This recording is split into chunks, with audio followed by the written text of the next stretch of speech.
Ang mabuting balita ng Panginoon, ayon kay San Lucas.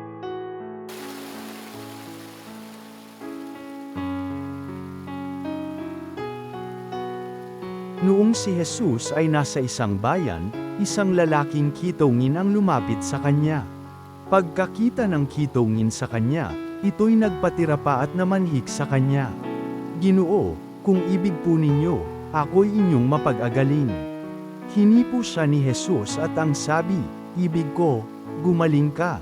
Pagdakay nawala ang kanyang ketong. At pinagbilinan siya ni Jesus. "Huwag mong sasabihin ito kanino man. Sa halip ay pumunta ka sa saserdote at pasuri. Pagkatapos, maghandog ka ng haing iniuutos ni Moises, bilang patuto o sa mga tao na magaling ka na."